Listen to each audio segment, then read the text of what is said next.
Welcome to the very first episode of the Galago Podcast. My name's Zach. I'm joined by Sam. Hello. Conor. What is up?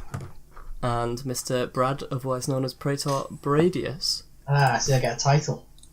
Yeah. So basically, what it's going to be, we're going to start with some news. We're going to go on to a kind of talking point, I guess, and big thing to talk about, and then what we've been playing. So I guess we'll jump straight in. Anyone else got anything to say to kick off the very first episode, or do we just go straight in? No, sir. Straight in, I say. Yeah. Straight in. So starting with the Resident Evil 2 one-shot demo. Now, I believe the only one here that's played it is Conor. Your boy. So, Conor, if you've got any initial thoughts after playing it. So, I never played the originals.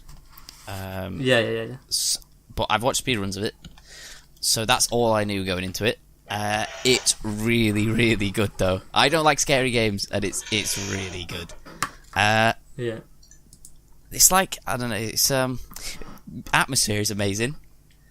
Characters, Leon seems really interesting. Do you get like a sense of the story in even those 30 minutes? Or? It's kind of like the very, very start. So, like, you go into the building, and then it feels very like fresh at the start. There's not much. I didn't pick up much of like the overarching story other than that there's zombies and that's it.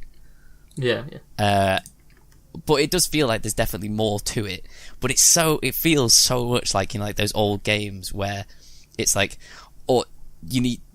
you've got one objective, like, get to this part of the building, and then it doesn't help you how to get there at all. So you have to find the correct path, and there's other things. So it'll be like there's like a power box, but you need something first before you can even get in there, but you don't know what it is, and it's like stuff like that. I like it a lot. Does it have a crap inventory system like the old games? Yeah, like like the little squares, and then they'll take drop stuff. Can you drop stuff? Or I think you can drop stuff. Yeah, right, because you can't drop stuff in the first one. Yeah, I'm pretty sure you can drop stuff. Yeah, you literally have to consume stuff. Yeah, you literally can't drop it, which is terrible. Yeah, I didn't really try dropping things, but it's like you do have to be super efficient, and then the classic you can't use too many bullets, stuff like that. Your knife will break over time or after use. I've heard that zombies are kind of bullet sponges. Oh my god! Is that the case? Yeah, and they like when you think you've actually full on killed them, they'll just get up like half an hour later. It's like, I thought I killed you. I think that wasn't in the original game, so they added it in the RE1 remaster. Yeah, some people complained about that, but it's kind of cool. I think if you shoot them in the head, they stay dead. But yeah, I think. Well, I was aiming like purely for the head, and sometimes they would get back up. But I think they're trying to get you to like run a fair amount as well, not just shoot shit, run away. Because it gets to a point where there's three in a hallway, and you're like, you have no other option, otherwise you'll just lose everything. Did you use keyboard? Yes, yep, I did. Yeah. I feel like it'd be totally fine on controller though. I feel like it's probably made for a controller. It's just perfectly good on keyboard and mouse as well. But no, super creepy. Really scary bits at certain points. Like it just like, it's not obviously too much of a spoiler, but you look through lockers, and a corpse just falls out of a locker. That genuinely made me jump. Stuff like that. A hanging body just falls down when you walk near it. That made me jump. Shit like that. It's got such a good atmosphere to it. It's really, really fucking good. I enjoyed it a lot. I'm very excited to play the full game when it comes out. Yeah, same. I don't want to play the demo. I'm just gonna wait. For the full game. Fair enough. Bit of cross promotion though. We do have a video of you, Rob, and Owen going up on the channel pretty soon. Yes. Go on, Brad. Anything to I was say, mate? I was wondering what the shooting mechanics were like. They were weird in Resident Evil games as far as I can remember. So you can move. You move at like half speed, maybe like 30% of your usual move speed when you're aiming. And it's like if you stand still, your crosshair gets smaller, and if you stand still and wait for a while, your crosshair will get even smaller. So I feel like they encouraged. Yeah, they've encouraged it and kind of hark back to the original game where you couldn't move when you shoot. Yeah. You have your best chance of landing your shot if you don't move. So it feels like they've tried to emulate that, which is cool. But yes, you can move when you shoot. Cool. Has anyone played the original Resident Evil 2, or have none of us here? No, it's just Rob, I think. Maybe Owen has, but I think Rob is the only one who's played. Yeah, I've played the first one remastered. That's pretty much it. I've watched playthroughs of 7, but I think it would be too scary for me to play. Yeah, me too. I think I can manage this one. So yeah, because 7's too immersive, dude. Yeah, I've played 4, 5, and 6. Yeah, didn't they go downhill after 4 was good. 3. Everyone shat on 6. I heard 4 and 5. Well, 4 was good, and then 5 was okay, and then after that, it just started like being shit. 6 was fun, but that's because I played it purely as a co-op game and didn't take it seriously. That's the only reason. 7, they really tried something different. It felt like if you look at all the other ones, it's very, very different. Yeah, it does feel different. But yeah, no, they're still. But yeah, 2's good. I'm very excited for 2. So, how do we feel about it being? So, first of all, it's a demo, which we don't get that many, big demos these days. Yep. Do we want more demos? Is demos still a good thing, or is it kind of? I like the way they did it. Yeah, with the 30-minute. Yeah, the 30-minute cut-off. It was interesting because it's like we don't know if we played the full game there, and that's who knows how far you can get within that 30 minutes. Although I think Owen actually said he possibly got to the end. Mm. It does feel like a show of confidence whenever it's a demo. Yeah, like it builds hype. It builds hype, right? You get to try it out, and then you kind of just get like a tease or a taste of the game, and you can't replay it, which is interesting. Yeah, like you can't go back in once you hit that 30-minute mark. It's crazy, isn't it? Is it like a timer counting down? Like yeah. Well, no. I think if you tab and look at the menu, you can see how much time you've got left. Okay.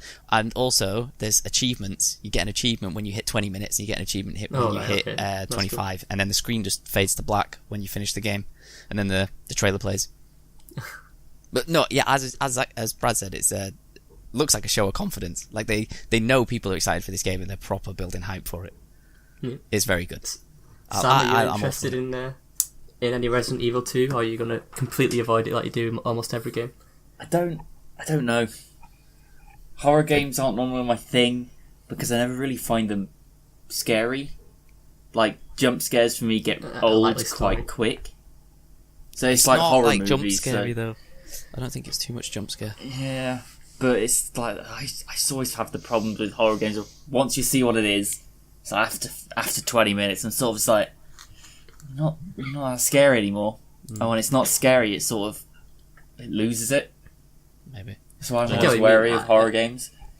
I guess it depends on how well the atmosphere is done. That was the creepiest part to me, to be honest. The music, like the way like lighting, the way it builds shit up like that. Because sometimes it will just lull you for like 10 minutes, nothing will happen, and then.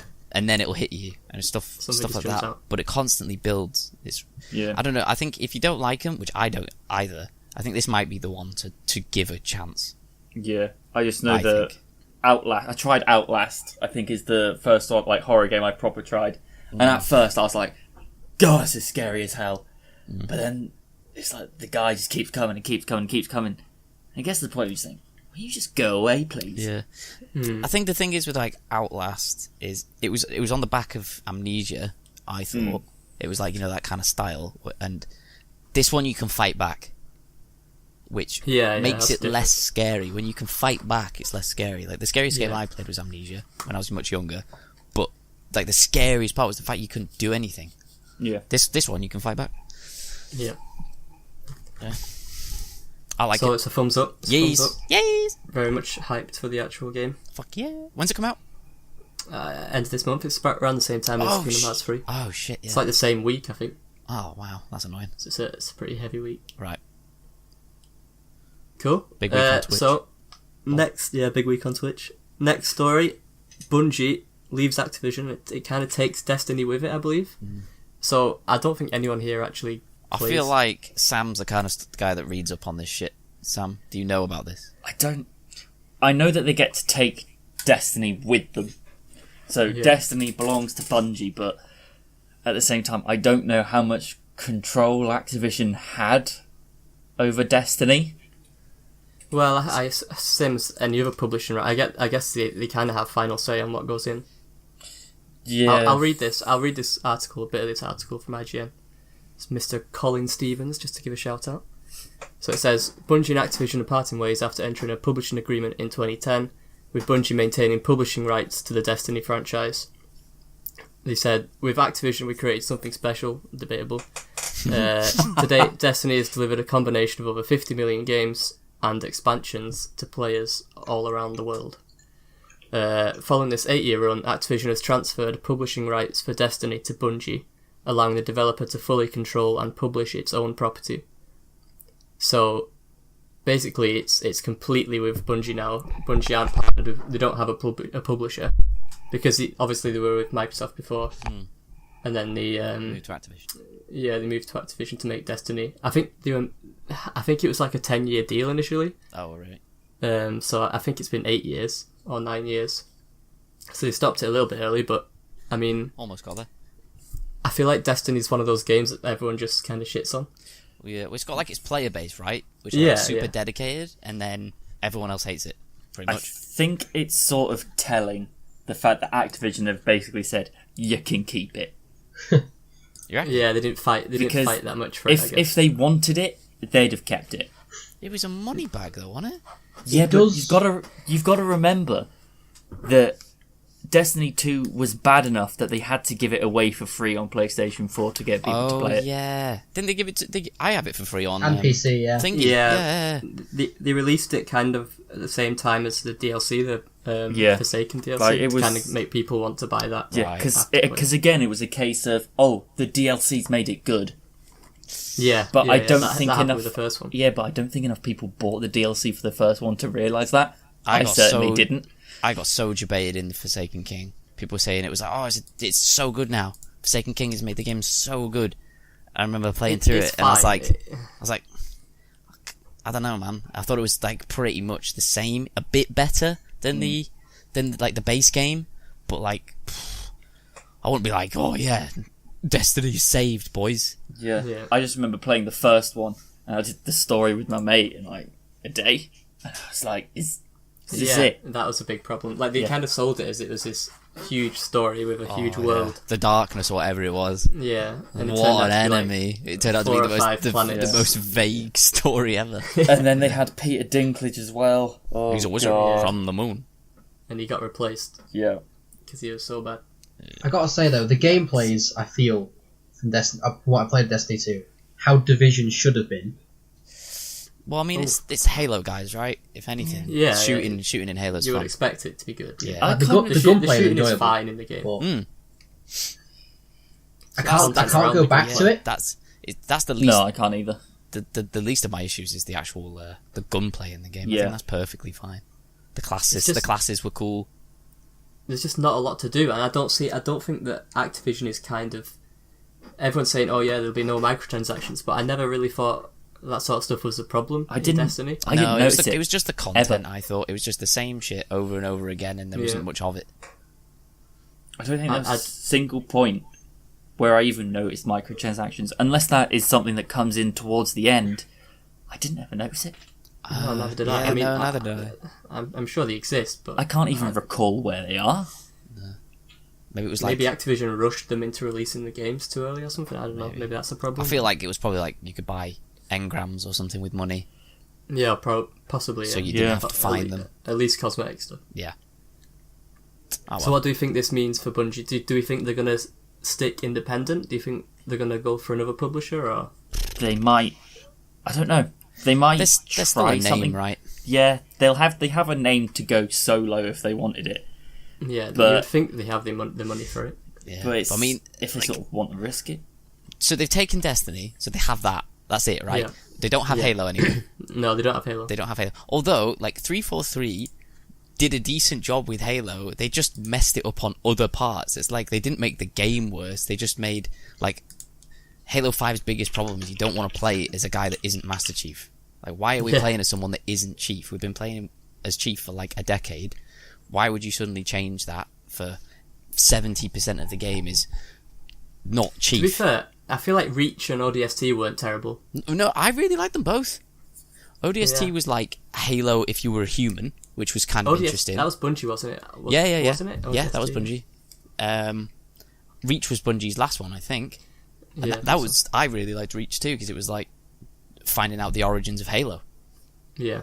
which was cool, and you got to play as the first Spartan group, or not really the first Spartan group, but you know what I mean. Yeah. I mean, I did enjoy the old Xbox 360 Halo days. They were amazing, absolutely amazing. So, but they don't have that. So, do they have a new IP in store? That's exciting, right? If they have something brand new. I mean, yes, I feel like they won't do that. I feel like they just stick with Destiny. Stick with Destiny, and maybe make Destiny good. Yeah, probably. I think they'll at least try one more Destiny game. Yeah, I can see them trying Destiny, but I can't really see how drastically different they'll make it. Really, unless it just takes longer to make because they don't have the pressure anymore. So it's got more stuff in it when it does. Maybe they'll give it a plot. Who knows? Maybe they'll have more pressure because now they're paying their own bills. Well, true. That's a decent point, to be honest. Oh, Brad, you played a bit of Destiny 2, mate. Would you ever go? Are you going to try Destiny 3? If there even is one. I'm going to try and finish Destiny 2 first, I think. Because what, the story? Yeah. Oof. Like, we got up to a certain point, it's like, I've no real compulsion to go back to it, it's the problem. Yeah, like, it's there, I could play it. It's a co-op game, sure, I might try. I'll go back to it for that. Yeah. The story in the second one is better than the first, but I mean, it's not saying hard, too much. No.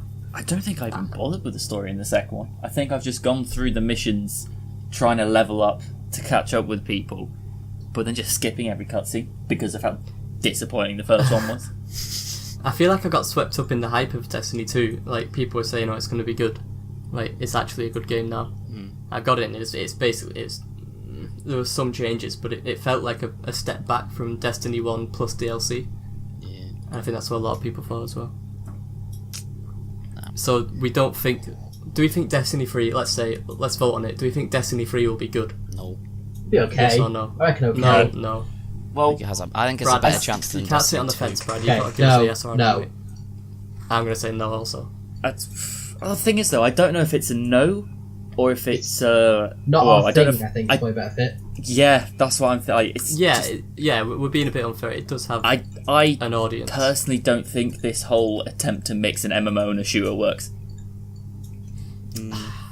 I feel like it can. I don't know. I feel like it can. It possibly because can. I'm intrigued by the idea. Like, I feel like I would like that game if it was good. Yeah, but at the same time, however, what was the most amount of people you ever were doing something with?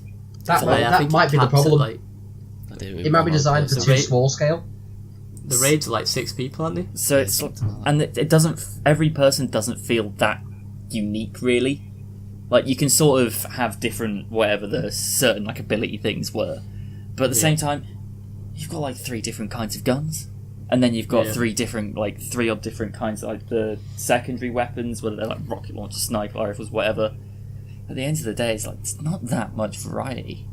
They might be better off trying to make it, I feel like, a more open world experience, so you can just sort of wander around a lot more and do that. Well, that's what people thought it was to start with. In that first demo, everyone thought it was just going to be a massive open world where you get in your spaceship, you'd literally fly to another planet, etc., etc. Kind of like No Man's Sky.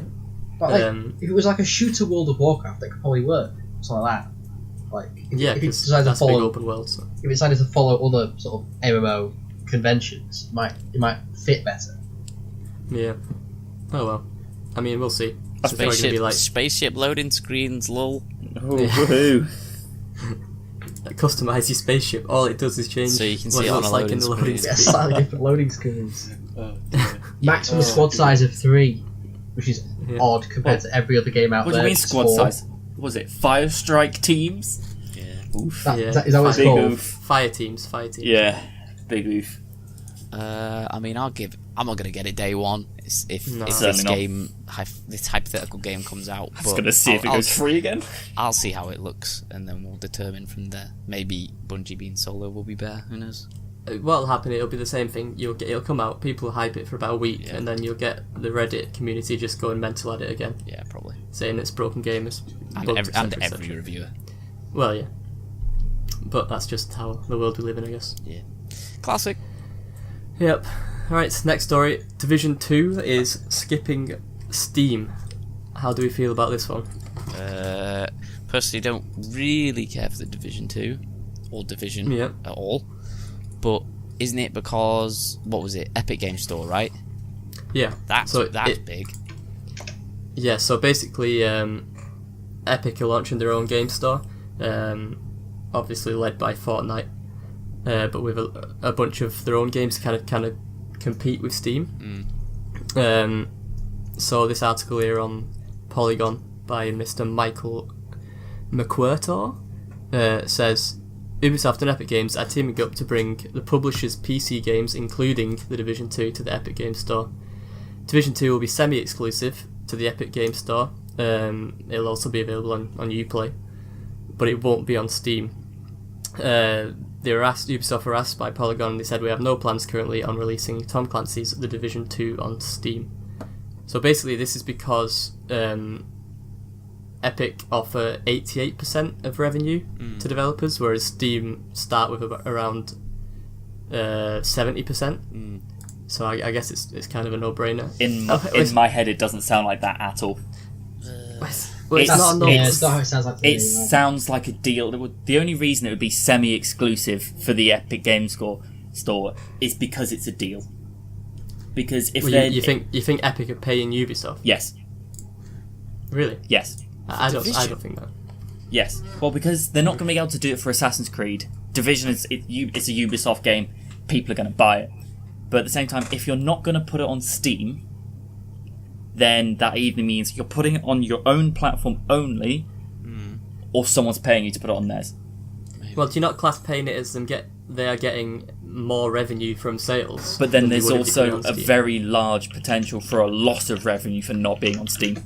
Yeah, that's true. I mean, Steam is basically like the supermarket of games. Steam will be where 99% of people get their games. Yeah, I feel like they probably lose. They would make more even with less revenue if they put it on Steam. See, you say that, but it's obviously going to start that way. But with more stuff like this, it's going to kind of go. The percentage of people will shift towards using Epic Games Store. If Division 2 players want to play Division 2, obviously they can get it on Uplay.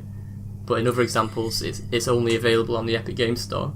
You're going to get people going there, right? And then obviously the percentage will start to switch. I don't know. How many do we know anything about Division 2's PC player base? Do we know anything about that? Because I feel like console players will get it. I believe. I feel like console players probably get it because it's a console game, right? People love that shit.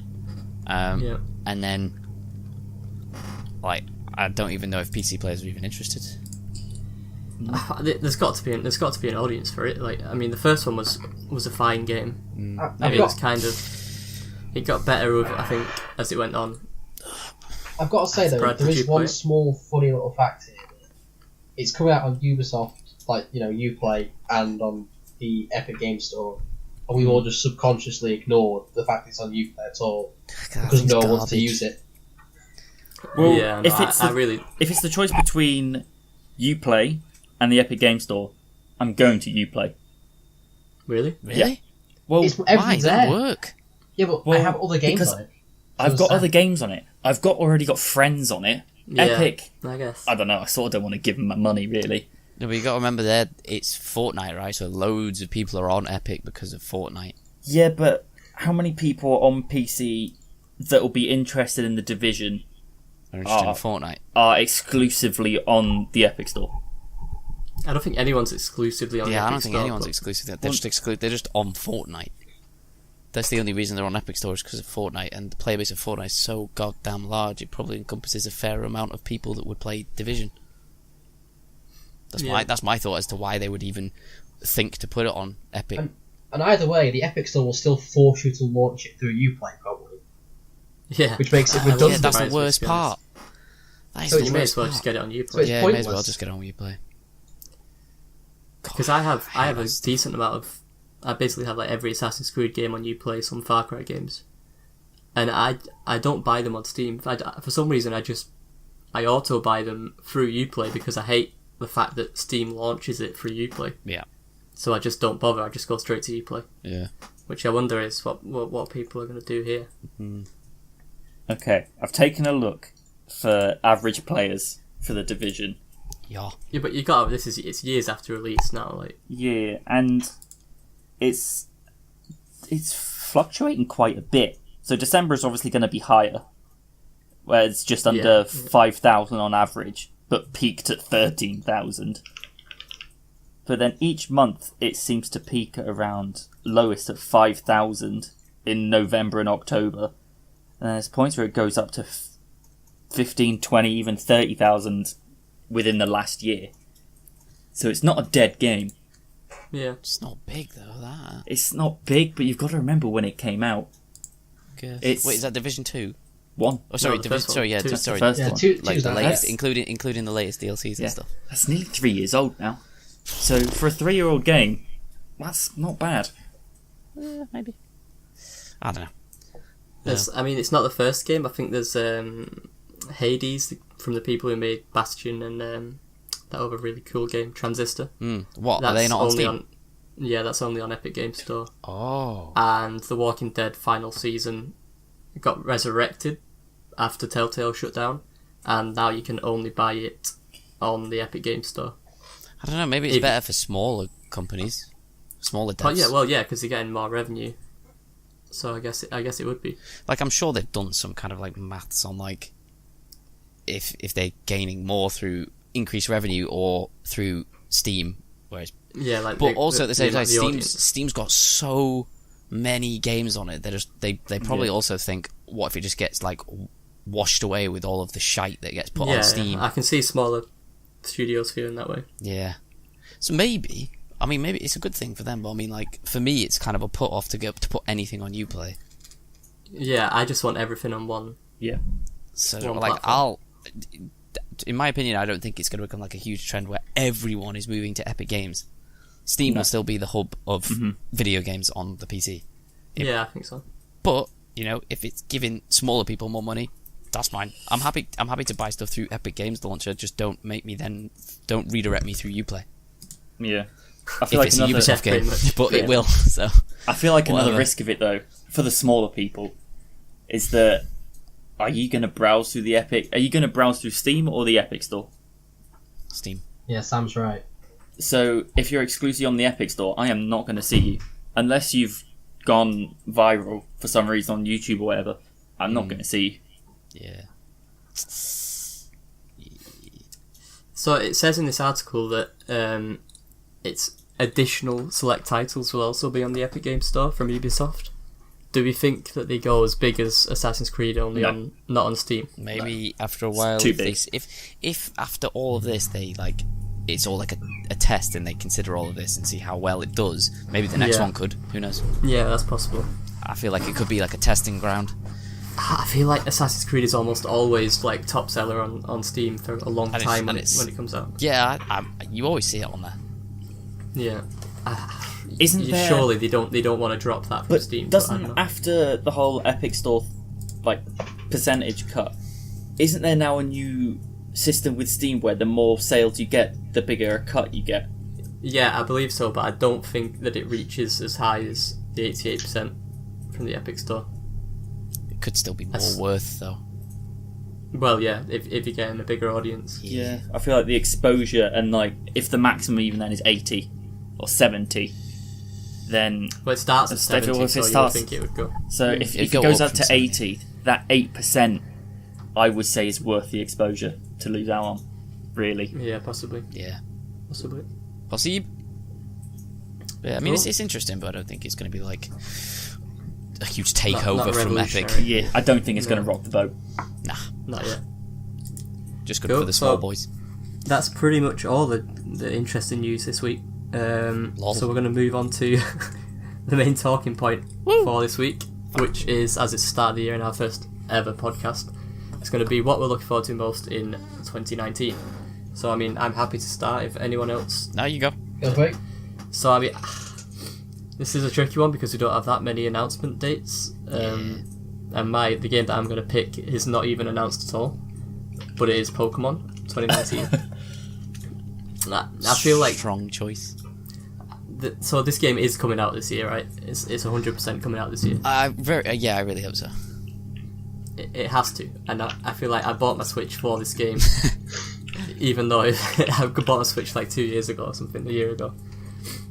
It has to be like. See, this is the thing.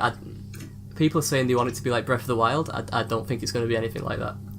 People want it to be like Breath of the Wild. Why? Yeah, like a huge open world sort of Pokemon game with, I guess the battles would be like action, not turn-based. No. I feel like they have to keep it all turn-based. I think so. If anything, I would just keep it kind of like... Don't say would you keep it like Let's Go? Let's Go, because no, not I mean like to be the style, like the art style and stuff. Yeah, well, but yeah. I don't want it to be as easy as Let's Go. No, of course not. But art style's fine. I think the art style of Let's Go is perfectly fine. It's charming. I think it's the best description for it. I don't see how you can really improve. I know people do those like stupid Unreal Engine Pokemon videos and stuff where they make like really. Yeah, I don't like those. I just don't think that's how Pokemon should be. I feel like it always has to be a kind of top-down RPG kind of adventure. Mm-hmm. See, I reckon like a Breath of the Wild adventure could work if they stuck to like the tall grass, like still kept it 3D and all that, but without sort of action encounters. I think the best way to describe it. Yeah, as long as the turn, I can deal with that as long as the turn, but like the action is still turn-based. The core of the game is still the same. Yeah, it has to be like stat numbers based sort of thing. Yeah. Although, has to be. I do like the fact that you can just see Pokemon wandering around in Let's Go. It is like a nice little thing to just see. See, I kind of don't like that because I like the randomness of. Yeah, I don't think it'd work. What's in the but grass. I like how it looks. Yeah, because Let's Go is obviously made to be easy, isn't it? Yes. It's made to attract that audience from the mobile game. Introduce them into Kanto. Yeah, exactly. Yeah. And I want a fairly... I mean, it's not going to be hard, is it? But I want obviously a normal difficulty Pokemon game. Yeah. And I want it to be a new region. I'm not interested in people saying they want it to be on every... like some huge thing where you go to every... I've heard it's going to be completely different from all of the ones that have been before. Like, completely new 150. I've been hearing word reboot a lot. And stray away from Kanto and all that kind of stuff, which I'm perfectly fine with. I can deal with that. I was very excited for like X and Y to do that stuff, but then they also incorporated certain ones from like original, which is fine. Were they the ones where you got them as starters, was that X and Y? Where you got like the original starters? Yeah, you got the original starters as well. And you got the new starter, you're just like, I don't need you anymore. Yeah, I got a Charmander again, feels good. Yeah. I just feel like this game could be like the dream game. Yeah, I think it could be amazing. The sort of thing that we kind of pictured as kids. The start of like Pokemon on big boy consoles, not handhelds. I see it as like an ultra version of like Colosseum. There's going to be a lot of pressure on this Pokemon. Yeah, there is. Yeah. They really have to nail this game. At the same time, think it's like, to be honest, I don't. Oh, I forgot. Pokemon, Sam's here. Pokemon have only really. Yeah. Well, no, if you think about it, everyone's still buying it anyway. Yeah, that's true. Yeah, you're not wrong. But everyone will buy. Everyone will complain and moan. They're still going to buy it, play it. It's not like there'll be DLC for it. Game Freak is super consistent for me though. Like they've only dropped the ball twice. For me, it was Black and White. Yeah. And that's Umbrella Black and White 2 as well. I don't like either of those games. Do you want to know a crazy thing about that? They're now like people say they're really good games. Like they have the best story of any Pokemon game, etc., etc. Yeah, I guess. Whereas but it was just for me, it was like this weird, trippy experience of a Pokemon game, where like the sprites were moving too much, and like the Pokemon were just getting to this point where they didn't look like Pokemon anymore. Yeah, it was weird. Which was that the one with the ice cream Pokemon, or was that? Yes. No, wait, maybe. All I know it was like Tepig, Snivy, and Oshawott were the. Yeah, they were pretty poor. I've got to say though, pretty messed out of Pokemon and. Go on, Brad. Zach, your point about the story, like you played like Gen 4 Diamond and Pearl. Yep. That's just weird from start to finish. I don't remember the story. It's just I played that game when I was in high school. school. Some guy wants to reset the universe, and a lot of people apparently agree with. Like, I don't need an unbelievable story in a Pokemon game. I just need a great experience. That's all. Yeah, I want it to be a kind of big new region, brand new Pokemon. Yeah. See, this is the thing. Mix it up with the something I liked in Sun and Moon was they mixed up gyms. Yeah, that was fine. That was cool. HM's not being a thing. That's cool. Yeah, I don't need a HM slave. the worst thing when like you're trying to train up your entire team because of the way EXP share works nowadays, and like you have to sub out one just to have your fucking Linoon with 4 HMs, and it's like, for God's sake. I think the one thing that I kind of expect is for the battle system to look a lot better. Yes. Yeah, sort of the actual animations. I would love, like, it would be so cool if, like, you know, you used Flare Blitz as Charizard and he actually, like, hit the other Pokemon, like, made contact. I know it obviously makes a lot of work. Yeah. Yeah. But that would be perfect. That would be so good. They have got to keep an eye on age rating here, I mean, I don't think any Pokemon. Well, some of them, I guess. Some of them got like not Psyduck, the evolution of Psyduck. Golduck. Hypno. No, I'm talking about the wrong Pokemon. Drowsy. Hypno. How he takes children away and stuff like that. Oh yeah, the lore of that the Pokemon. I forgot about that. Creepy, didn't they? Yeah, he takes children away. Yeah, he's weird. Drifblims, stuff like that. They're all really, really depressing. So that game is Big Pog. My kind of hype for 2019, even though it's not even announced. It's technically not coming out, but it is. Brad, do you have a game that you look forward to most this year? You know what? I'll surprise you all. It's definitely a new Total War game. Is it? Is there another one? It's China based on this time. They use a bit of the Total Warhammer and conventional Total War games, so it should be interesting. Wait, so it's like a crossover between history and... It's basically what do you mean by that? Because it's based on like the Three Kingdoms War in China, which has got like really sort of elaborate and exaggerated poems about it of like single guys doing incredible things. So it's basically heavily inspired by that. But where does the Warhammer part come into it? Well, basically, because like in Warhammer you have like heroes and monsters who are insanely good, and they're using that, taking that feature. But it also gives me quite a bit of hope for like other things they could do this with, like the Legend of King Arthur, for example.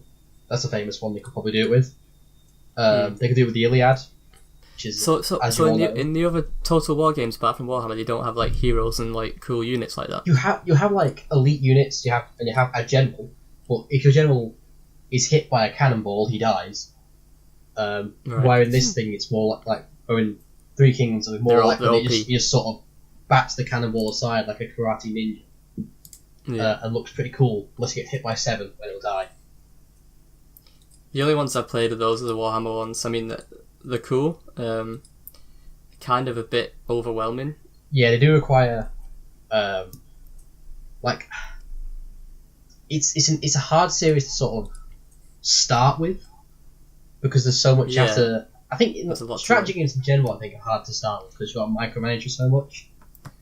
There's a lot of micromanaging in that game compared to most strategies. Because I played like Age of Empires as I was growing up, and that is a lot easier to kind of manage than I find anyway. Because I played that as a kid, and I was doing fine.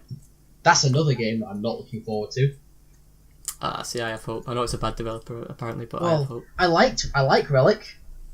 I don't like their most recent games. I'm very anxious about Age of Empires 4. Like, it could be good, it could be great, but I'm anxious. So, anyone else interested in the Total War game by any chance? Fuck no. It's been so long since I tried one. I think Medieval 2 was the last one I tried, and that would have been a good 2007. When was that released? Check that now. It's a long time ago. I feel like I should be interested in them, but I'm just not. Oof. Yeah, that's an old game. 13 years. I don't know. They have their audience like 13? Yeah, 2006. Oh shit. 13 years. Yeah. 2019, mate. For some reason I had 16 years in my brain. Well done, maths. Yep. So, Brad, anything else to add on that, mate? Or should we move on? I think that's my hopes for the year, so anyone else?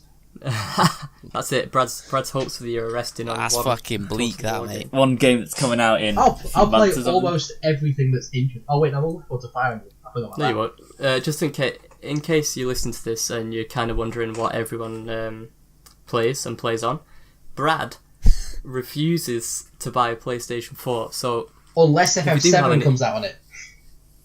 Yeah, if we do have any listeners, please do comment below convincing Brad that he needs to buy a PlayStation 4, because he's obsessed with Dark Souls and etc. And he's not played Bloodborne because he refuses to buy a PlayStation 4. So just drop a comment if you are listening. Tell him how much of an idiot he is, and hopefully you'll convince him to buy a PlayStation 4. You have reminded me though, there's a FromSoft game coming out at some point, isn't there? Yeah, Sekiro. Is that this year? Yeah, man. Souls. Please tell me it's PlayStation exclusive. It better not be. I don't know. I think actually. it's on PC. I think it's on PC. Oh, what a shame. Yeah, see, apparently that one is... it's not easier, but it's more... it's more like a... It's friendly not so much a Dark Souls game as it is like Tenchu. Yeah. So it's something that I might be able to actually enjoy. Yeah, like... Because it's not a... Dying is a part of the game kind of thing. Yeah. Like, not in the same way that it is in Dark What Souls. about your cross-advertising? Because I think we've got someone in this chat right now who's going to do some Dark Souls stuff. That's a decent point. We do have Sam, our resident Dark Souls hater. Well, I guess I am also, but... hate does not cover my feelings for that game. What Dark Souls games have you tried, Sam? I've tried Bloodborne. Was it 1 and 3? I don't know. He's not tried 1? 3. Bloodborne and 3. Yeah. So what Sam's going to be doing soon is going to be starting and playing, or trying to play, Dark Souls 3. He's starting with Dark Souls 3 because he owns it and he refuses to buy any other ones. And I guess Dark Souls 3 is probably the least frustrating one. Yeah, it's least like, it's not as buggy and weapons don't hit the wall as much and shit like that. Yeah, if you can get his head around that, maybe he can enjoy the other ones. The greatness of Dark Souls 1. I'll be very surprised if he gets more than an hour into the game before uninstalling it, but we'll see. That'll be an interesting series. Yeah. Can't wait to watch that, actually. Speaking of Sam, I guess Sekiro is not your most anticipated game of the year, so what is, mate? Me? Yes, Yes, mate. you- For some reason I thought he said Connor. Whoa, I was too busy having flashbacks. I don't know. Really? I don't Nothing. think... Nothing really... My best guess be Last of Us 2. I don't think that's coming out this year. See, neither do I. But potentially. What about Crackdown? Crackdown. I'm sure you're one of those people that were excited for Crackdown. I was excited for Terry Crews. Like every sane well, person yes. should be. But That game looks terrible. oh, it looks no, dreadful. man. Oh, what was it? You The can only EA polish event. it. You can only polish your shit so much, dude. Was it the EA? No, the Xbox event. Oh dear. Oh no, yeah, that was. That was very bad. interesting. Very interesting. Oh, it was dreadful. It just looks awful. Yeah, I think everyone loves Terry Crews, but not even he can save Crackdown. No, he'd have to physically come to my house, sit down next to me, and play with me, and I still don't think I'd enjoy it. So let's play devil's advocate, Sam. Let's say that it does come out this year. Crackdown. Last of Us 2. Us. What are you expecting from it? Are we expecting to play as Ellie for all of the game, or are we going to play as Joel? You'll definitely play as Joel. Have we actually At some seen point. any of Joel? Joel was in the original first trailer. reveal trailer. He kind of walks through the house. Do you actually know that's him 100%? Yeah, because he speaks. It's definitely. Oh, okay. He's in the game to some extent. Who knows whether he dies in the first 30 seconds. I'm just wondering why. What is it? Ellie says in that first one she's going to kill every single one of them. Yeah, something obviously happened. Yeah. Well, they've already teased Joel being dead in the well, they did it in the first one where you think he's dead and then he's not in survives. any of the other two trailers that came out for the game.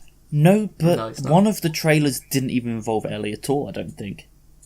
Where it had like people that hanging really them. really weird yeah. one. Yeah. Yeah. I So didn't I even know don't- that was The Last of that's Us very for a dark. long time. Yeah. So I don't really know what to expect from it Yeah, it's going to be quite surprising. because Be I a good don't. watch for me. It's Wow. and Brad, but I don't know. I don't know if they're I feel going to carry on the whole Fireflies thing needing Ellie or. I feel like that's gone. Yeah, we feel like just it's sort of kinda shoot the just a- shit out of the doctors that were trying to do Yeah. important stuff. Yeah. I mean, the gameplay that they've showed was ridiculous. Like, I feel like, who knows, it's Naughty Dog, so it might be real, but who knows how much of that is scripted just for the trailer, but it was crazy, some of the stuff that was going on there.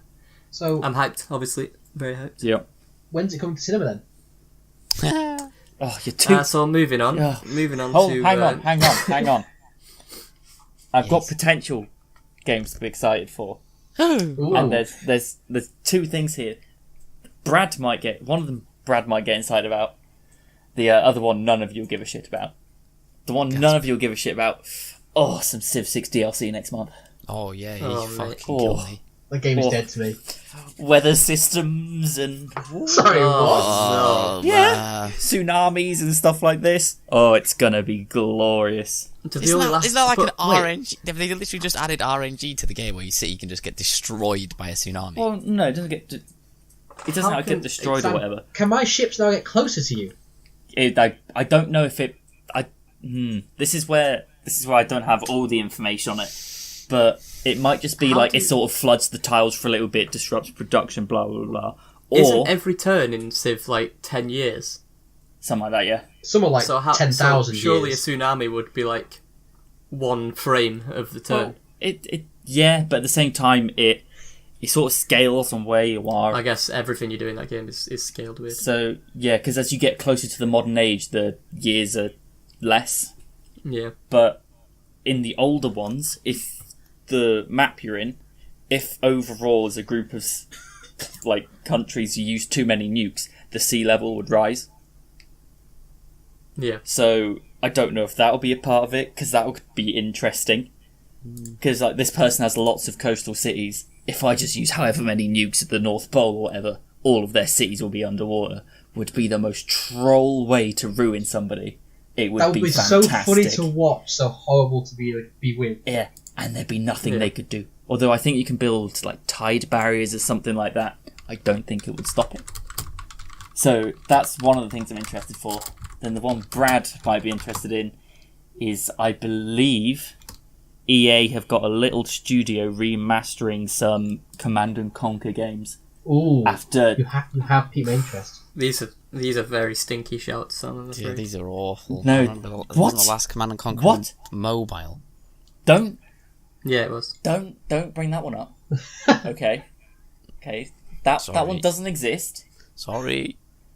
But because there was a dev doing a sort of, not really an AMA, but sort of asking, what do you want? And I believe they've got the original composer for it and stuff like that, so they're going to have the same great music. They've said there's not going to be any adding in of microtransactions shit or anything like that. It's just going to be a sort of straight remaster of some of the original ones. Not sure how far up it'll go. If it goes the first 10 of them, I'll be happy as Larry. How many are there? 10? I thought it was 3 or something. What? Command and Conquer games? 10 remasters? Yeah, why not? You're mental. Not really. Well, thing is though, they might. I don't know the scale of the remasters. I don't think it's going to be bringing them all into modern day graphics. But I think it might just be bringing some to 1080s and stuff like that. I have just Googled expectations of it. I have just Googled it. They're referring to it as the Remaster Initiative. So it sounds like it might be more than one game then. Oh yes, please. I need some slightly racist Command and Conquer generals. Mate. Well, there was some nice. There's a Middle Eastern faction you could be that would launch Scud missiles and stuff like that. And instead of having trucks and stuff that would drive around and build stuff, you'd have workers. And if you'd send them to build something, they'd just in the most racist way be saying, "Ouch, okay, I can work." And then as upgrades, you could get them shoes. And so for my entire life, that stuff won't be in the for my game. entire life, all I can now remember is thank you for the new shoes. Oh, it was so good. That'll be changed. Can't remember what year we're in here, Sam. I know, but it was so good. You could also get angry mobs from them as well. Oh, it was just brilliant. So any other terrible shouts then, Sam, for games? Or should we move on? Yeah, thanks for that one, Sam. That was great. Wow. You guys are just fucking variety players, aren't you? Jeez. Variety players, yes, we play a variety a of variety of games. Shit. Well, you get Sorry, Connor. When's your next Excel game out, Sam? Mate, you can't be shitting on Football Manager when Zach's here. Football Manager is an incredible game. Incredible piece of poo. I am excited for FF7 Remaster. or remake. You think this is kind of another Last of Us scenario? You think that game's coming out this year? I feel like it'll be confirmed this year, or at least information will be given on it, because it's been like 4 years since we've heard anything. And I remember there was the whole thing where the people at Square Enix were like, yeah, don't worry, we're still making this game, it's just that we're devoting all marketing to Kingdom Hearts right now. Yeah. And as soon as that comes out, they'll start focusing on letting people know what's going on with FF7. That sounds bizarre. Well, the same people making it, mate, and there's two huge games, so they don't want to like eclipse one another. I think it makes sense. I don't think that game's coming out for another like 2 years at least. Maybe, but like I just want to hear something on it, and if it does come out this year, I'll be very excited. Kingdom Hearts 3 though, obviously. Yep. End of this month. Been waiting who knows how long to play that. How many things have happened in the world since we last played that game? Like, oh man, I'm excited. Sekiro's gonna be good. Get to play Hanzo in a Dark Souls game. That'll be fun. Do you have a bow and arrow, or do you? No, he just looks like Hanzo, doesn't he? Yeah, okay. And what was it? Devil May Cry. Oh yeah. I'm actually super excited for that.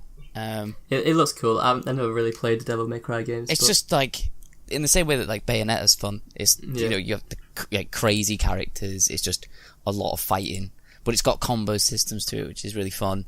And there's like a super unique thing in the game where he has like a Mega Man arm, so you can switch out his Nero's mechanical arms to do different things. And then the coolest part, the better you do in the game, the music gets better. That's cool. Which I thought was really cool. That is cool. And stuff like that. Yeah, like I feel like that'd be very like. Does it like stop though if you like? No, it's just not. It just gets better as you play. I don't think it necessarily stops if you're doing like poorly or anything. Yeah, but stuff like that, and the fact that they're including Dante, like as you can play as Dante, brings a lot. Like it's like that's a lot of hype for people that played the old ones. I don't know what the deal is with Virgil. You only see a tiny bit of him in like the first trailer, or what we think is Virgil in that one. Nero is actually an interesting character. Not that he wasn't in the first one, but he's cooler in this one. Wait, there are characters in it? There's a story? Yeah, man. Is it actually like... Is it like a terrible... Well, it's just kind of like... story, or... demon hunters and demons, and that's kind of really it. Yeah. But, I mean, it's been a long time. But yeah, that game just looks like a lot of fun. A lot of fun. But mainly, my biggest anticipation is for anything on FF7, to be honest. Regardless of whether or not it's coming out this year, I just want to hear about it. No, it's still a thing that's being made. Have they said whether it's like turn-based and stuff, or is it FF7? Is it going to be kind of like... No, it's going to be like 15. It's going to be like... Or Kingdom Hearts, like Kingdom Hearts. Yeah. Where you've got like... Because FF15 had the pause, like the kind of... Yeah, it had the alternative mode as well, so you could switch it. But it's going to be like ARPG, I guess. So you still have the battle menu where you can go attack, defend, summon, limit, magic, shit like that. You can still do all of that, and it's going to have all the stuff from the first game. It's just not going to play exactly like a turn-based JRPG, which I'm fine with. I don't mind it. Like, I think the problem is like a lot of people nowadays aren't too into turn-based combat. Yeah, that's kind of like me. I don't understand why though, because I played Pokemon growing up. That's kind of like baby's first. Yeah, well, it's turn-based RPG. It's like that, but then there's a big difference in difficulty. Yeah, there's a lot more. It's a lot deeper. I remember playing like FF7 for the first time, and it was like you run into like a random encounter and you just get destroyed. And it's like, what? Yeah. That never happens in Pokemon, where you run into a Zigzagoon that absolutely annihilates you. Yeah. That's what it kind of feels like, and it does. There are parts in the game that force you to grind, which is fine. Yeah, I don't mind that, because sometimes I'll be like, I'll want to do extra stuff like side content, which is like grinding, but not necessarily for the sake of grinding. It's like it's a part of the game. Yeah, it's like in FF15 you didn't have to grind much, or like if any, I think. So it might just be that they'll do it like that. It's just that old games are hard, aren't they? So it might just be one of those things, and then in the remake they'll be more generous with XP or scale down certain things and shit like that. But I'm so excited just to see like the FF7 cast again. I love that cast of characters so much. I'll probably try it out. Sam, are you going to try that out? Of course you won't. It's Japanese, mate. Sam doesn't play anime games or weeby games. No, but if it went cheap, which I doubt I ever would, then the fact that it's not turn-based is an incentive for me. The closest Sam's getting to any Japanese-ish weeby game is Smash. And the fact that Hanzo and Genji are in Overwatch, and that's it. Yeah, that is it. Yeah. So that's for me anyway. Anything FF7? Yeah, that's cool. Oh, and Bayonetta 3. Bayonetta 3. If anything on Bayonetta 3, please. Yes. Cool. So that is our kind of anticipated games for 2019. But if we look at this week, there's actually not too much out. There's Tales of Vesperia. I think is it a remaster? That? Absolutely no idea. I've only played Berseria, like and it was really good, or I enjoyed it anyway. But I really can't say much on like other Tales of games. I know they're quite different from one another every time they come out. So yeah, I think this one's kind of like an action RPG. Yeah, so no idea. Well, the Berseria was a RPG as well, but they're very weird. They're very different from one another, so I can't really say. Yeah. For sure. Apparently, this is one of the better ones, or it's one of the better protagonists. Apparently, but okay. It's on Switch as well. If that makes a difference to some people, might have a look. I've had them in my like wish list, for ages. Like Tales of Vesperia, Tales of Zestiria. I just never got around to them. It's kind of like my ongoing pledge to play every Final Fantasy game. Right. Where it's just a commitment that, and I feel like it's another one of those games that's going to have grinding, like a lot of grinding. Yeah. I don't know whether I can get through it. Berseria didn't have too much, if any, really. That's cool. Not that I remember. But yeah, I mean, give it a go. If it's, I don't know, have a look at it, see what you think, then give it a go. Yeah. Can't really say too much on anything outside of Berseria, to be honest, though. It's probably one of those sale games. Yeah. Very, very big sale. I guess no one else is interested in that, Sam and Brad. I don't even know what it is. See, honestly, never even heard of it. I think I'm like you, Zach. I think I've looked at it and gone, I'll probably try it later. Yeah. It's one of the. It feels like one of those games that you can just put off forever. Cool. All right. So that's it. There's nothing really else out this week that's any good. Oh shit! Quickly. What? Fighting games obviously coming out this year. Any of those I'm interested in. Grand Blue, Kill la Kill, Jump Force. Yeah, very strange. Oh, Kill la Kill. Didn't you say that was like disappointing though? It's like it's an arena fighter, which I'm really not excited. Like, I really, really would have loved to have Kill la Kill as like a 2D fighting game, but yeah, that would have been great. So be it. It is what it is. But that's just another one I forgot to mention for things I'm excited for. It's just like any fighting game coming out this year. I love this. Yeah. Also, I guess Dragon's Dogma was announced on Switch this week, if that counts. Yikes! It's not out yet, but there's one for you, Sam. Woo! No, to be fair, I might give it another go.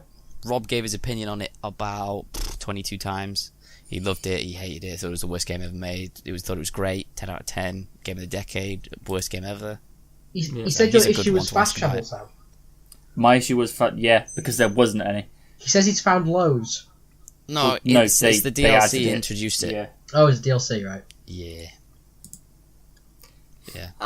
That's another one that's on my wish list that I've never really. That's another one that I'll play eventually. Dragon's Dogma.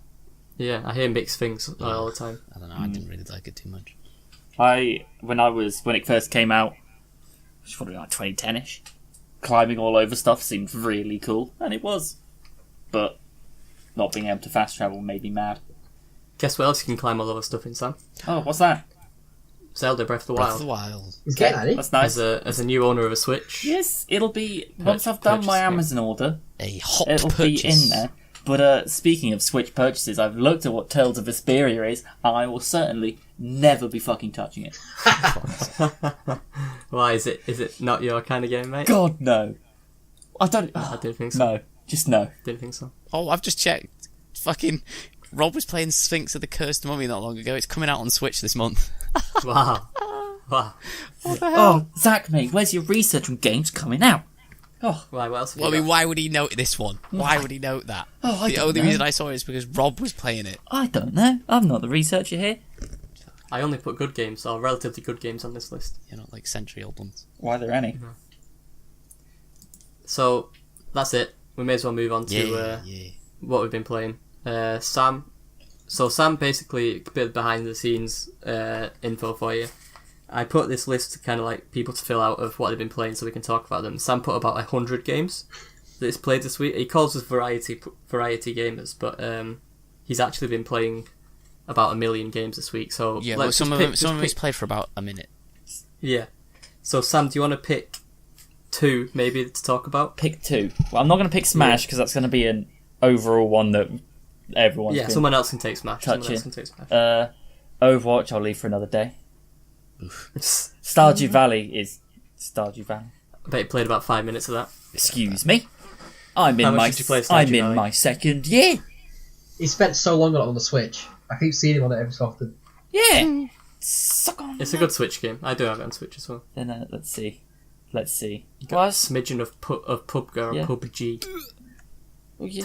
Terrible game. But how do we feel about the new map? Because I kind of like this. It's good. I'm just dreadful. Yeah, we took a break for months, and everyone became in that kind of game. You just you lose it because the game's booty. It is bad, but it's also like it's another one of those like Overwatch that we just go back to. Yep, true. Yeah. Not as much as Overwatch, but I do. There was a point where we played PUBG a lot. Yeah. Like hours and hours every day. Hence the name. Origin story comes from PUBG. Yeah, it does. The whole Galago thing came from hiding in bushes when the game first came out, bush meta, and the amount of like shit that people would see while just hiding in a bush. You'd see like wars between 2 other teams. It was amazing. Yeah, the good old days. Yeah. I do. No one really hides in bushes anymore. Nah, everyone expects it. Well, it's because everyone's got the graphics quality so low that it doesn't matter. Yeah. But I do like the snow map. It's different. I do like the fact that you can see footprints, sort of, if you're paying attention. Yeah, you do have to be paying attention for that. If you're running to the other side of the map looking for a vehicle and then you just see like the start of a snowmobile's treads and you just know some bastard has stolen it. Oh, heartbreaking. But other than that, I've given Rise I've given Rise of Industry a quick little look.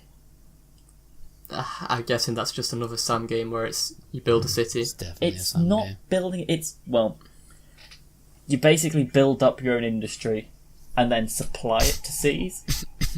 And so you build up where you get the resources from, and then the factories to turn it into something, and then more factories turn it into something else, and blah blah blah.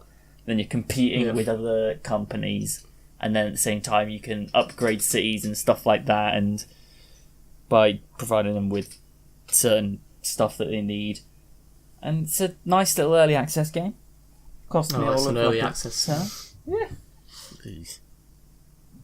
What's wrong with early access? And if what's wrong, mate? Early access is not the best thing to happen to Steam. No, they brought in a lot of poo. Yeah. I feel like 80% of stuff in early access, which is obviously why it's in early access, is terrible. Yeah.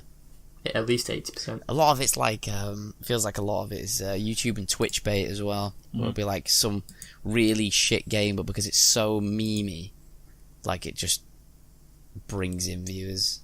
Yeah. But at the same time, for smaller companies, and indie stuff, I get it.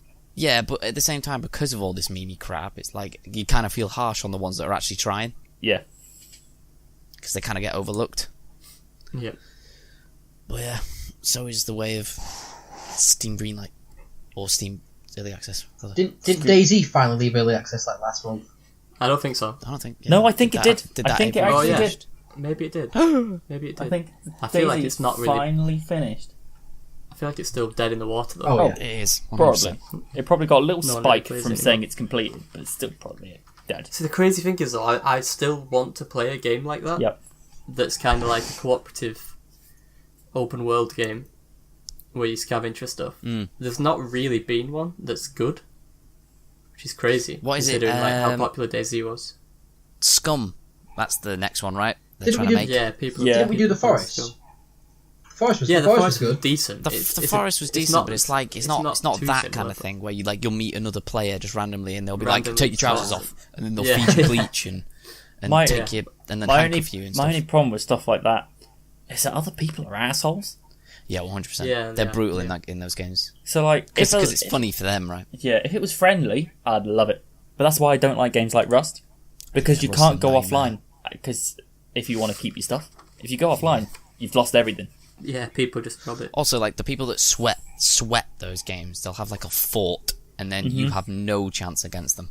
Yeah. Yeah. Because it's like, what is it, the server resets every month or whatever it is, and then it's just a race to whoever gets the best equipment quickest, and then you physically can't just stop them. Yep. If you encounter them.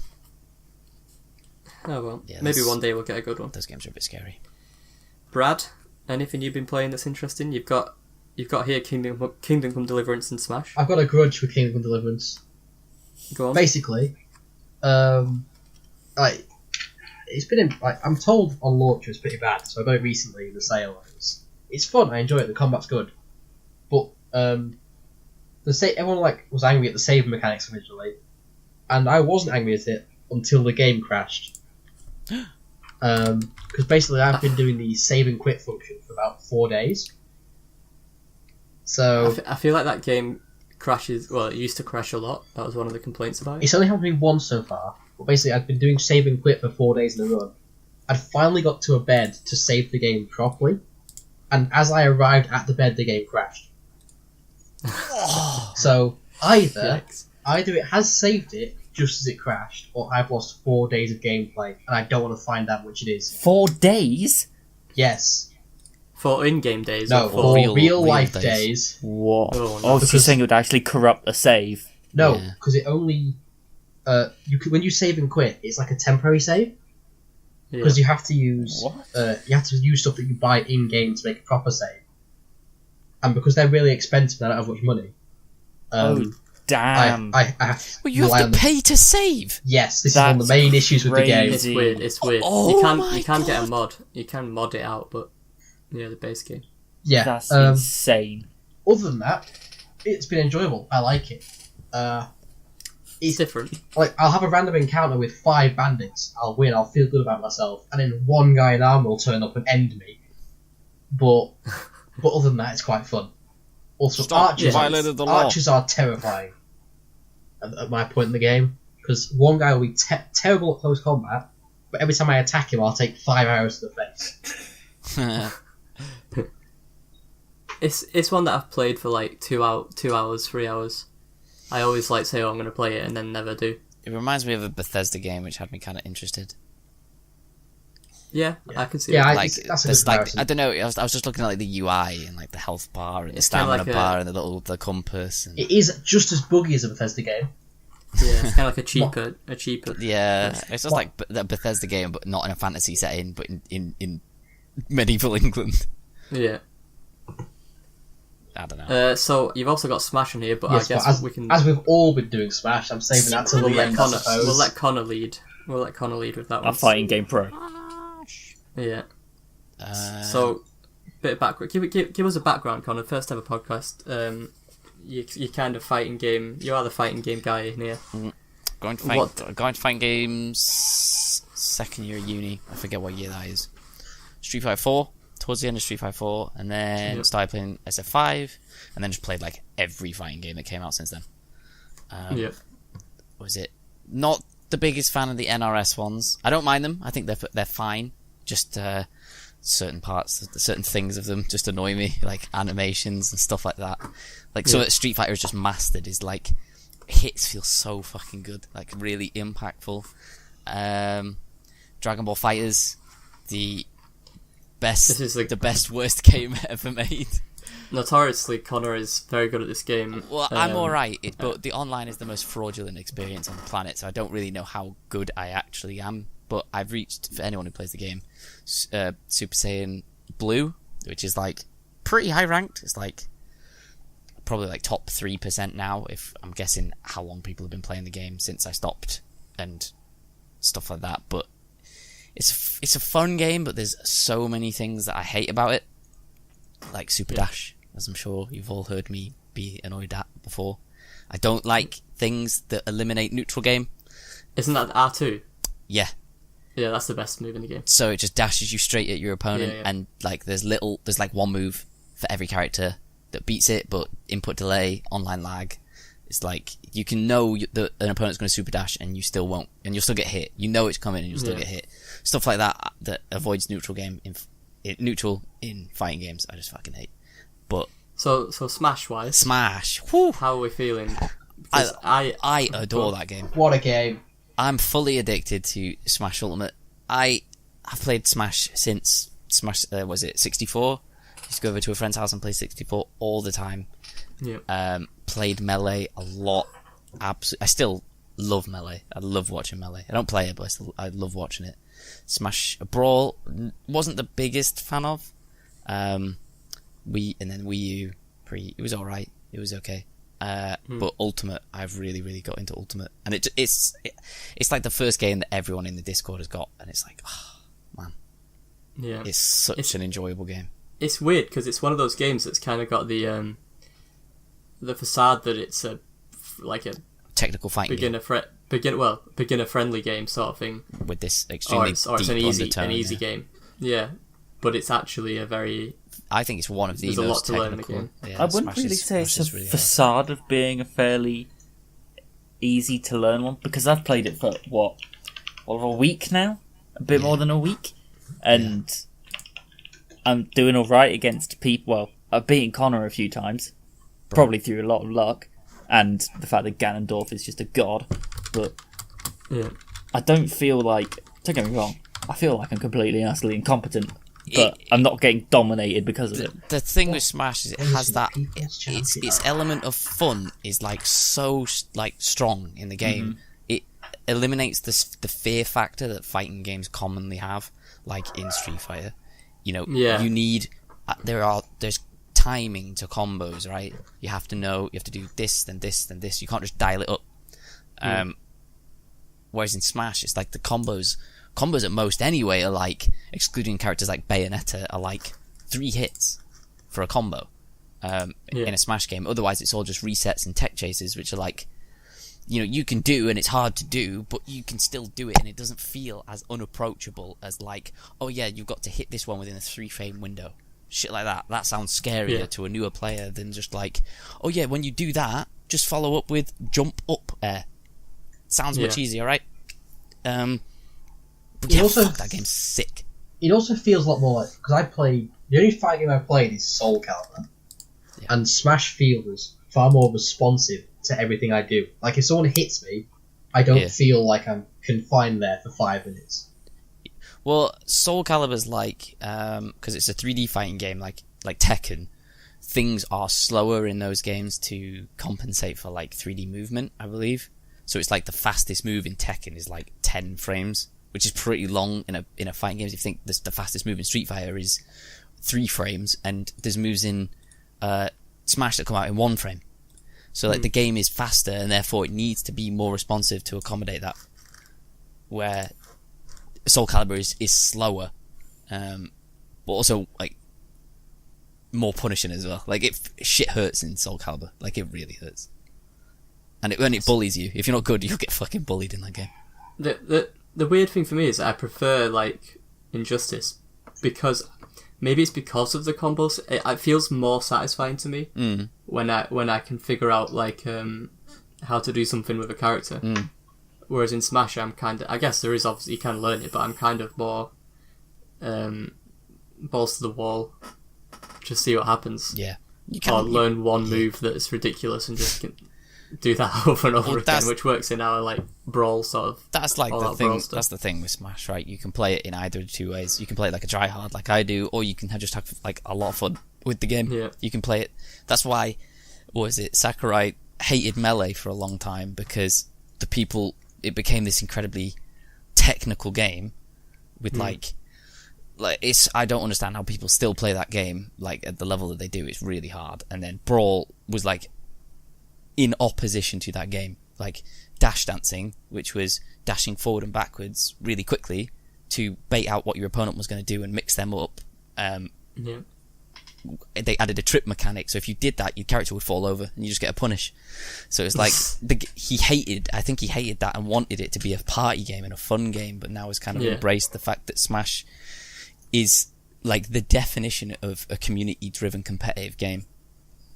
regardless of which one comes out. The community wants it. It's a party game, really. Yeah, it's in its core. What it was made to be was a party game, but it just isn't. Yeah, it's a very deep party game. Extremely. You can play it as a party game. Yeah, you can absolutely play it as a party game. That's kind of a big attraction of Smash, I think, is that you can play it like that and have a lot of fun, but you can have just as much fun, learning all the deep aspects of the game, which I think are really fun, to me anyway. Yeah. It's a good game, as everyone kind of expected it to be. You nerfed Zero Suit too much, you fucking assholes. That's my only complaint. Right, so has anyone else got anything they want to mention, or... I guess I've been playing, trying to get through Kingdom Hearts before Kingdom Hearts 3 comes out. Yep. I really enjoyed Kingdom Hearts 1. Like I said, it's not my typical kind of game. Yeah. But I don't know, maybe it's a Disney thing. Yeah, maybe. That's doing it. It's characters and stuff, right? Yeah, but then once you get into it, like the actual gameplay is pretty cool. I remember when you get the choice at the beginning of what to start with. Yeah. And it's like the sword shield, or the staff and sword. I had no idea what any of that meant. Yeah, it was. But I chose the staff. Increased MP. I feel like that was a wise choice because I spent most of the game just curing myself. Like literally. Because Donald wouldn't. Yeah, Donald is the most useless character in any game ever. He's good in 2, don't worry. See, I've started 2. I'm probably about like 4 or 5 hours in. I think he's already learnt Cure. Great news. He's alright. 2 seems cool. I loved 2. I remember. I have vivid memories of 2 as opposed to 1. I don't really remember too much. Yeah, I've watched Chain of Memories and 358 and a half or whatever it is days. Which one was Chain of Memories again? The one where it's like a card game battle system. Oh, yeah, that was on. I think it was on like Game Boy, and then they ported it. Yeah. That's really bad. Yeah, I don't like that one either. System. And you've not seen the digital versions of the digital game yet, have you? The one where it's like Data Sora. Okay. No, recoded. No. Yeah. No. And I think that's to come soon. So I'm running out of time. I will play them. Game's great. Mm-hmm. Just got to kind of finish it. Are you just blitzing them, or you can do all the 2 bosses? weeks. Nice blitzing. I'm not going to do all the bosses. I'm going to do all, obviously, finish the story, and then I need to like play the other ones or watch the other ones at least up to Kingdom Hearts 3, so I'm fully up to date. I don't need to do optional bosses. That's just a lot of grinding that I don't need. Game's fun though. Is anyone, Sam or Brad, are you getting Kingdom Hearts? Do you not really talk I've about never it? played any of them. Yeah, I'm the same as Sam. And it's PS4, I can't touch it. Oh yeah, true. Remember, if you are watching, give Brad a little comment, tell him to buy PlayStation 4. I might watch through Kingdom Hearts stuff, but you can get a decent the collection that I've got. I mean, it's old, but it's like it doesn't feel that.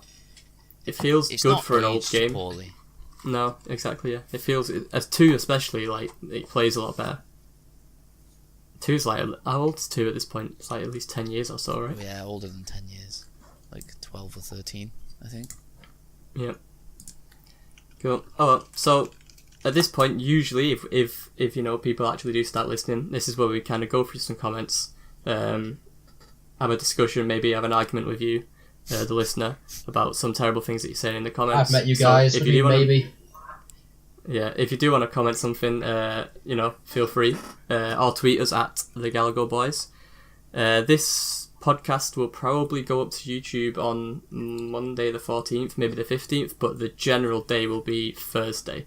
That's what we're going to try and do every Thursday, for this one at least. We've got some other shows on the way with everybody here and some other people that you haven't seen yet. Watch my stream! Yeah, watch Connor's stream. What's your stream, Connor? What's your channel name? Shit, one sec. Just put the link in the description. Yeah. Yeah, we'll put the link in the description. I know it anyway. I was just trying to give him a little boost. It's Con_Chan. Yeah. Yeah. We also have our own Twitch channel at it's just Galago Boys, I believe, on Twitch. We'll be doing streams. At least we're going to try and stream every Sunday, starting probably next Sunday. Pog. And maybe some days in between. We'll sort out a proper schedule. We've got quite a lot of people involved who'll probably want to stream every now and again, so that's cool. Yes. Otherwise, I think that's it. We've got our Resident Evil demo video probably going up in the next couple of days, and obviously Sam is going to start playing Dark Souls at some point soon. Look forward to that one, Sam. Kill me, please. Cool. So, apart from that, let's, I guess, just say goodbye. So, Brad, can anyone find you anywhere, or are you recluse from the internet still? Not after he deleted his Tumblr account when they got rid of the porn. Yeah, Brad what is this slander? Dirty bastard. I don't know. I can't be found anywhere on the internet about him. So that's fine. Just follow. If you want to hear from Brad, you can follow him at the Galago Boys on Twitter. I'm sure he'll tweet at some point from that account. Sam, anything from you, mate? Sign off. No, I am just at Samlamander on Twitter. No one will care, but it's there. Oh, mate, stop talking down. Connor, mate, anything you want to stream hype up? Yep, just go for the stream. You'll find everything from there. I'll actually add info. You can follow me at Zacherhy, ZACERHY on pretty much everything. I guess I'll mostly stream from the Galago channel if I'm going to do it. So thank you for listening, and we'll see you next week. Peace. See ya.